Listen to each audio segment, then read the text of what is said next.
Halo, assalamualaikum warahmatullahi wabarakatuh. Jumpa lagi di Mas Guru 87 ya teman-teman. Setelah kemarin kita upload tentang cara mengisi rapot kurikulum 13, ini saatnya kita ngisi rapot dari kurikulum Merdeka ya. Ada dua cara yang bisa kita lakukan dalam mengisi rapot kurikulum Merdeka. Yang pertama pakai aplikasi e-raport, yang kedua menggunakan aplikasi pihak ketiga. Kita coba untuk menggunakan aplikasi pihak ketiga nih teman-teman. Yang pertama teman-teman harus download dulu aplikasinya. Nanti untuk linknya saya sertakan. Kemudian setelah di-download dalam bentuk RAR, kemudian diekstrak. Lalu dibuka. Kita pilih yang ini, aplikasi rapot.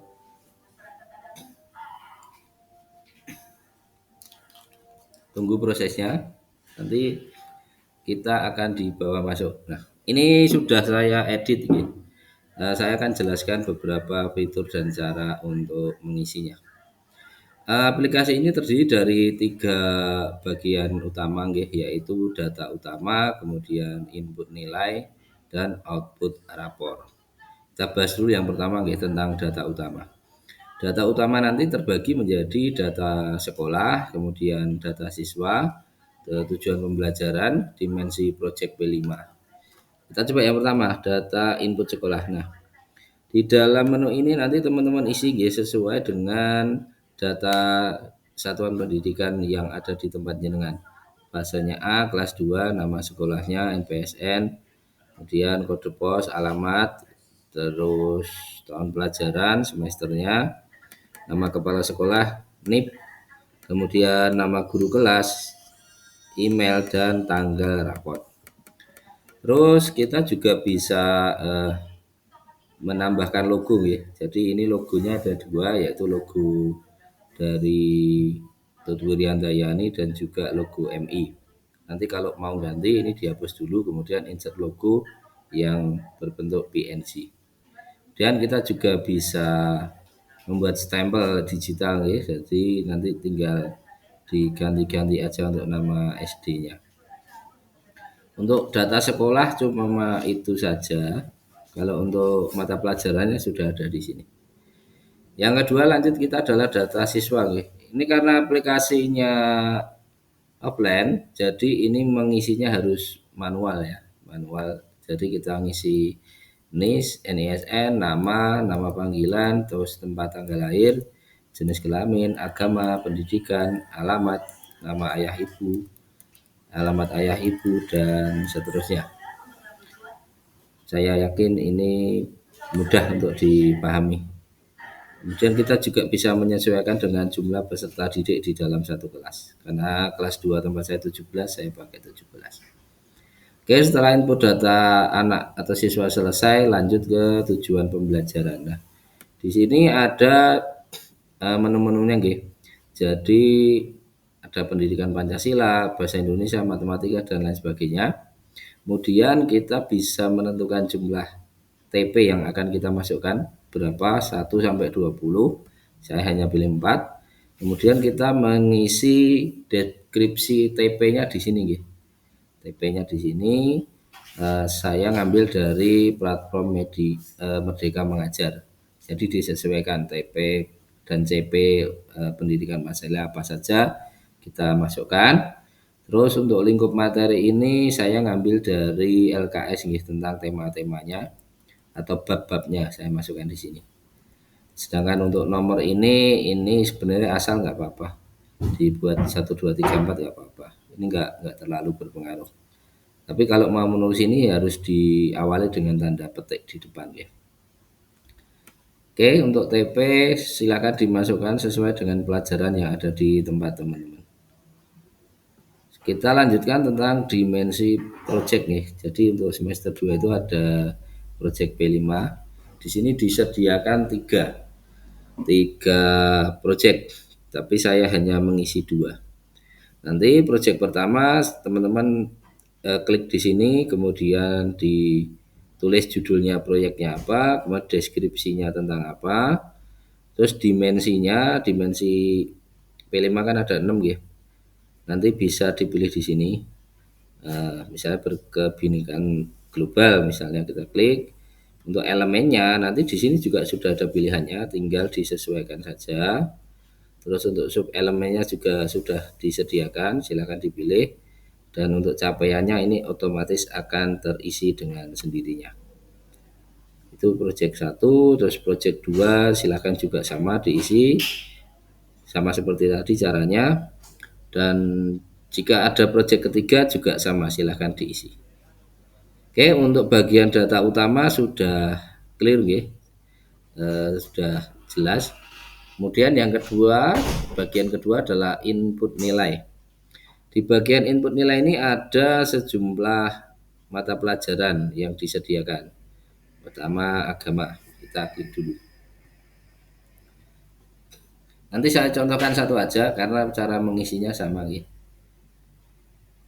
Nah, di dalam input nilai ini ada beberapa kolom, yaitu pertama otomatis nama siswa, kemudian agamanya apa, kemudian nilai ini, asesmen formatif. Nah, ini nanti akan berhubungan dengan deskripsinya ya. Jadi karena ini hanya contoh, ini belum fix nilainya, hanya saya isi aja. Silakan diisi sesuai asesmen formatif atau sebelum pembelajaran dilakukan, nilainya dimasukkan di sini. Terus yang ini adalah nilai dari masing-masing bab. Ya, misalnya mengenal senang membaca Al-Quran, ada nilai hariannya untuk tes dan non tes, kemudian bab mengenal Allah dan nilainya silakan dimasukkan. Terus nanti juga asesmen sumatif ya untuk akhir semester, silakan juga dimasukkan sesuai dengan nilainya. Nah, nanti di sini akan diolah secara otomatis menjadi nilai akhir. Nilai akhir formatif, terus kemudian nilai sumatif dan sumatif akhir semester nanti akan menjadi nilai akhir raport. Nah, ini nilai akhir raport. Dan di sini deskripsi ini akan muncul berdasarkan TP yang teman-teman tulis di depan tadi yang dihubungkan dengan nilai yang di sini ya.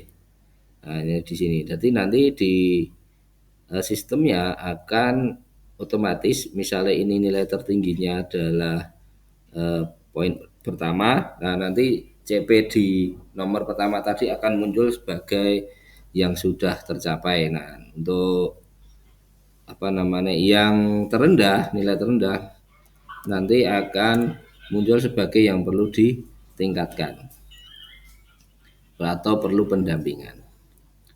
Oke. Dan nanti kalau ada yang beragama selain Islam juga bisa dimasukkan sesuai dengan agamanya. Untuk nilai Pancasila sama, prosesnya sama.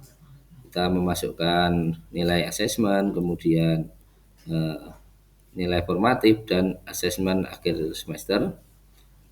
Bahasa Indonesia sama, matematika PJOK, bahasa Inggris juga sama. Nah, untuk seni budaya ini ada beberapa pilihan, ada seni musik, seni rupa, seni tari, dan teater. Karena di tempat kami hanya seni rupa, maka saya mengisinya hanya seni rupa. Untuk tata cara pengisiannya sama nih, jadi nilai-nilai silahkan dimasukkan. Kemudian untuk muatan lokal ada 5 pilihan, dan di tempat kami hanya satu yaitu bahasa Jawa, makanya saya hanya mengisi satu. Untuk cara pengisiannya juga sama. Kemudian untuk project, nah ini kita project yang sudah kita buat tadi, project B5, nanti akan muncul di sini. Kemudian kita bisa memberikan penilaian dengan mengeklik kolom sesuai dengan ketercapaiannya. Jadi BB itu belum berkembang, kemudian MP itu mulai berkembang, BSH itu berkembang sesuai harapan, dan SP adalah sangat berkembang. Silahkan diisi sesuai dengan ketercapaian masing-masing anak. Misalnya untuk nomor 1 mulai berkembang, misalnya kita klik sini, nanti otomatis dia akan menjadi bintang. Terus untuk menghapus diklik yang ada bintangnya, kemudian di backspace. Oke, seperti ini.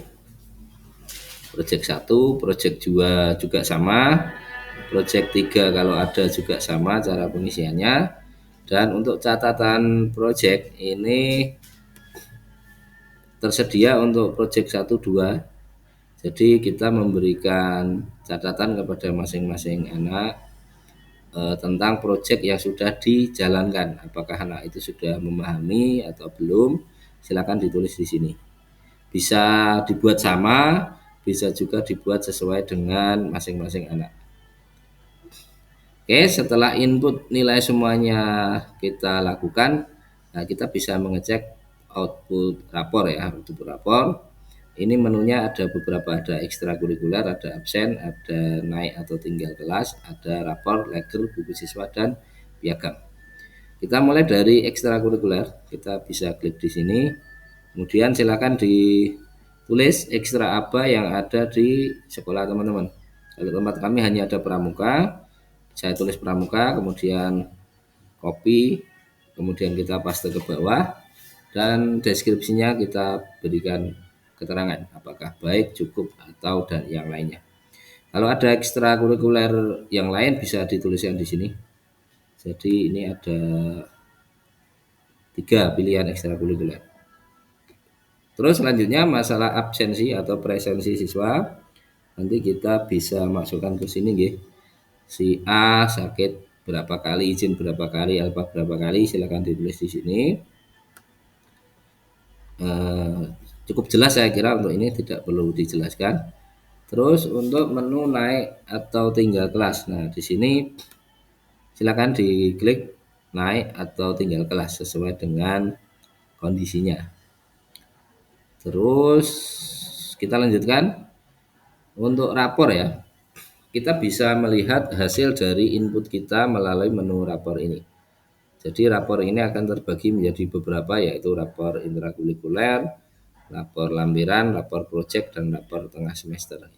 Kita coba klik rapor intrakurikuler. Nah, nanti di dalam menu ini menu ini akan diberi pilihan apakah kita bisa memasukkan foto siswa, mengisi tanda tangan. Kalau foto siswa nanti kita klik, terus kemudian kita input berdasarkan database-nya. Kalau isi tanda tangan itu kita bisa mengisi tanda tangan ini. Nah, contohnya ini. Jadi tanda tangannya otomatis nanti kecetak, bisa juga manual. Kalau stempel ini yang ini bisa di hide, sembunyikan, atau bisa di show. Kemudian untuk logo tadi saya sudah jelaskan, logo 1 untuk Tuturi Handayani ini belum saya input. Untuk logo 2 nanti berubah menjadi MI. Nah, kalau logo 1 nanti Tuturi. Kemudian untuk atur orang tua ini nanti terkait yang ini nggih. Saya turunkan tanda tangan orang tua. Jadi kalau diatur yang ini. Nah, mohon maaf ya. Nah, yang ini. Kalau kita atur nama ayah misalnya, nah nanti dia otomatis menjadi nama ayah. Lalu nama ibu juga berubah jadi nama ibu.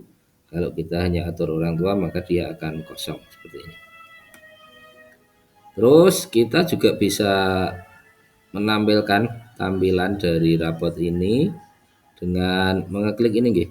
Kalau yang pelajaran wajib otomatis sudah masuk sini lah, pelajaran tambahan seperti seni tadi, karena saya hanya ada seni rupa maka saya centang seni rupa, otomatis nanti akan muncul seni rupa di sini. Nah, ini seni rupa. Kalau saya klik lagi seni musik, di sini akan tambah lagi seni musik. Dan untuk sama juga untuk muatan lokal, kalau kita isikan lebih dari 1, nah di sini juga muncul lebih dari 1. Itu untuk rapor. Dan nanti kita bisa melihat masing-masing anak dengan menggeser ini. Jadi nomor absen 1, nomor absen 2, nomor absen 3. Kita bisa cek dulu sebelum di print. Jadi untuk print adalah pilihannya file, kemudian kita print. Terus untuk leger ini adalah rekap dari keseluruhan rapor yang sudah kita kerjakan. Jadi misalnya siswa nomor 1, nilai dari semua mata pelajaran yang akan muncul di sini dan jumlahnya, kemudian keterangannya naik kelas, dan nanti juga di ranking. Rankingnya akan muncul. Meskipun ini tidak disampaikan, namun kita sebagai guru ini perlu untuk mengetahui ranking ya, agar bisa memantau perkembangan anak apakah naik atau turun dibandingkan semester 1 untuk Leger. Dan untuk buku induk sama, ini berisi rekapan namun per anak. Jadi misalnya ini nomor absen 4 untuk nilai semester 2-nya dari agama dan lain-lain muncul di sini. Kita bisa gunakan sebagai file atau di print sebagai eh, database ya. Dan untuk buku piagam penghargaan, nah ini otomatis akan muncul sesuai dengan peringkatnya. Nah ini peringkat 1 tadi diraih oleh si A misalnya, nah nanti otomatis namanya muncul di sini. Tinggal kita nanti memasukkan nomornya saja. Terus kalau kita geser berarti peringkat kedua adalah ini dan seterusnya peringkat 3 sampai seterusnya. Silakan ini dipakai boleh enggak juga boleh. Jadi dipakai misalnya untuk 5 besar kita cetakkan, kita serahkan pada saat penyerahan rapot sebagai motivasi juga boleh, tapi misalnya tidak juga tidak apa-apa. Oke, saya kira cukup jelas gitu teman-teman untuk cara pengisiannya. Memang ini cara inputnya adalah manual semua karena tidak ngelink dengan Dapodik. Namun keunggulannya adalah kita atau teman-teman yang belum masuk Dapodik itu bisa diinput sebagai wali kelas. Karena jika menggunakan aplikasi Erapor yang bisa memiliki akun dan menjadi wali kelas adalah yang sudah terdaftar di Dapodik.